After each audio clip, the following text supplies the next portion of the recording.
Pada zaman Orde Baru, saya membaca puisi berakibat ketua panitianya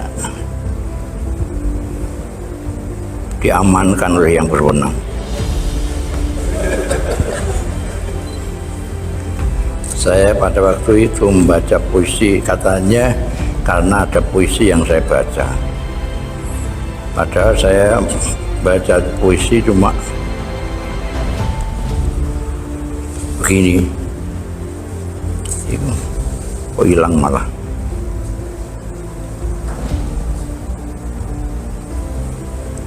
Puisinya begini dulu. Zaman kemajuan. Inilah zaman kemajuan. Ada sirup rasa jeruk dan durian. Ada keripik rasa keju dan ikan. Ada republik rasa kerajaan.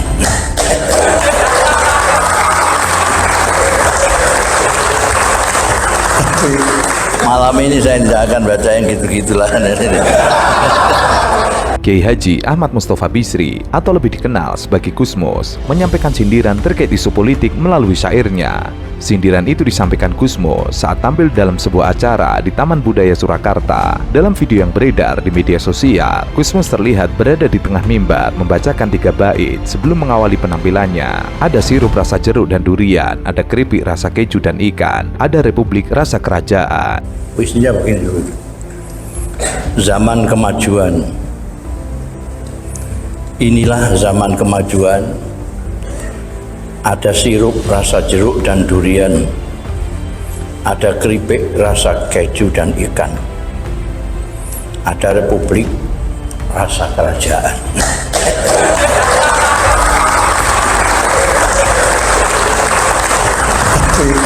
Malam ini saya tidak akan baca yang gitu-gitulah.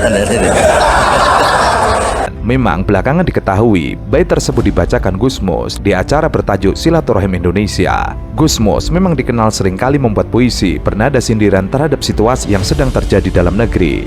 Bahkan untuk puisi yang bernada sindiran seperti itu, Gus Mus menyebut sebagai puisi balsam. Meski hanya sepotong, video itu pun menuai banyak respon dari masyarakat. Bahkan netizen mengatakan jika Gus Mus mulai membuat puisi sindiran, maka situasi politik memang sedang tidak baik-baik saja. Selain puisi tersebut, sejumlah puisi sindiran Gus Mus yang terkenal antara lain berjudul Negeri Hahihi, Di Negeri Amplop, Kau Ini Bagaimana atau Aku Harus Bagaimana, Bangsa Ini, dan masih banyak lagi. Kau ini bagaimana atau aku harus bagaimana? Kau ini bagaimana? Kau bilang aku merdeka, kau memilihkan untukku sekarang. Kau suruh aku berpikir kau tuduh aku kafir. Aku harus bagaimana? Kau bilang bergeraklah, aku bergerak kau curigai. Kau bilang jangan banyak tingkah, aku diam saja kau waspadai. Mengusulkan, saya tanya dulu, mengusulkan dan mendukung Mas Gibran Rakabuming Raka untuk kita pasangkan dengan Pak Prabowo sebagai bakal calon presiden Republik Indonesia. Udahlah Mas Gibran, jangan maju dulu lah daripada nama Pak Jokowi ini rusak itu.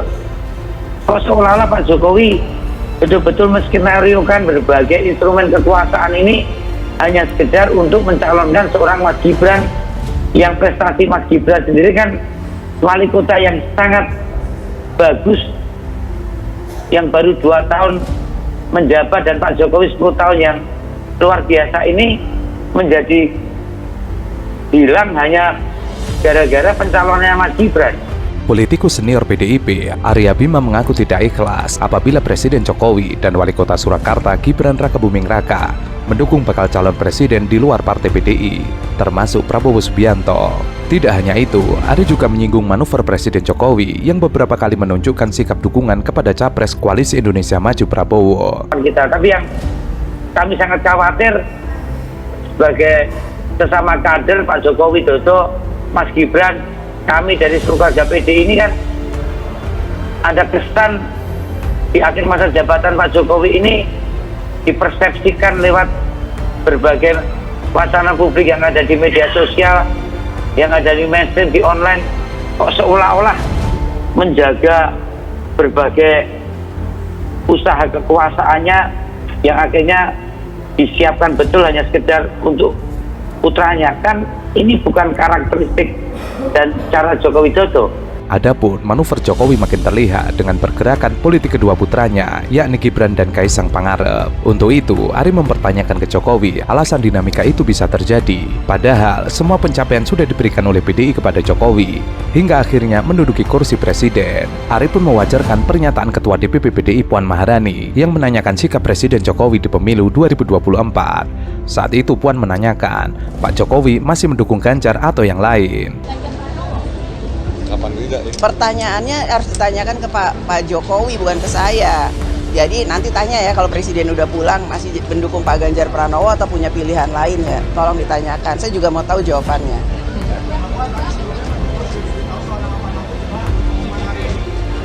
Beliau itu kan presiden, nggak diberitahu juga tahu. Menurut Arya, pernyataan itu tidak mungkin terlontar dari Puan jika kondisinya baik-baik saja. Itu pertanyaan retoris dari Puan Maharani menjadi sesuatu yang salah tentang dukungan Jokowi ke Ganjar dan Mahfud MD. Semuanya diserahkan ke Jokowi. Ini yang saya sampaikan, Mbok Yao, ya, Pak Jokowi untuk kali ini jangan sampai mengizinkan Mas Gibran. Tapi keputusan Mahkamah Konstitusi itu memberikan ruang pada anak muda yang akan berkontestasi sebagai presiden dan calon wakil presiden. Saya kira sangat bagus dan PDI pun sangat mendukung ya. Yang jadi masalah pada saat itu dikonotasikan hanya untuk seorang karpet merah, seorang Mas Gibran yang putranya Pak Presiden Jokowi. Ini yang sebenarnya membuat PDI Perjuangan menjadi tidak ikhlas untuk sampai Mas Gibran itu mencalonkan sebagai calon wakilnya Pak Prabowo. Sementara itu, Sekretaris Jenderal PDIP Hasto Kristianto mengemukakan bahwa seseorang dalam berpolitik menggunakan cara-cara yang curang, maka yang bersangkutan akan memperoleh bencana. Hasto menekankan bahwa seluruh pihak menghindari cara-cara curang dalam berpolitik, sebab Indonesia membutuhkan sosok pemimpin yang bisa membangun masa depan bangsa dengan jumlah penduduk yang mencapai 300 juta jiwa. Ini pertarungan bagi kita penting, bagi publik penting. Mau diserahkan konsep demokrasi kita dengan mencoblos calon kita yang tidak ada kapasitas atau tidak.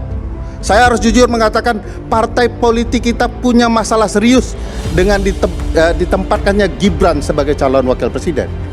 Ahli hukum tata negara, Ferry Amsari, mengkritik partai politik yang rusak akibat dicalonkannya Gibran menjadi cawapres Prabowo. Hal itu diungkapkan Ferry Amsari lantaran Gibran tidak punya kapabilitas untuk menjadi calon wakil presiden Republik Indonesia. Rusak proses kaderisasi tidak hanya di partai Bang Masinton yang sekarang sedang ngambek begini ya, melihat kadernya dicuri orang. Sabar. Oh iya. Nggak ngambek maksudnya. Ngambek juga lah itu, harus jujur juga itu, sedih juga itu. Tapi juga merusak partai seperti Bang Aceh. Tiba-tiba partai sebesar Golkar, kadernya banyak yang mumpuni, diselip di tikungan oleh anak yang mungkin dipikir orang belum cukup waktunya untuk calon. Ia mengatakan bahwa partai politik di Indonesia mempunyai permasalahan serius akibat dicalonkannya Gibran sebagai cawapres Prabowo Subianto. Menurut Ferry Amsari, kerusakan tidak hanya terjadi pada Partai Demokrasi Indonesia Perjuangan, tetapi juga Partai Golkar. Ucapan Ferry Amsari bukan tanpa dasar, lantaran Partai Golkar mempunyai kader-kader yang lebih mumpuni ketimbang Gibran Rakabuming Raka. Dan tidak boleh dikatakan Bang Masinton bahwa karena julukannya adalah ban serap, oleh karena itu debatnya tidak menjadi penting. Sangat penting.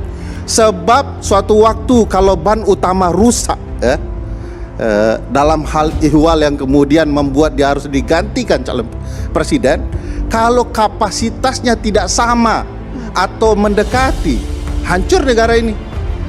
Oleh karena itu seorang wakil presiden besok akan kita lihat ya, apakah dia betul-betul layak menjadi seorang calon wakil presiden atau jauh sama sekali.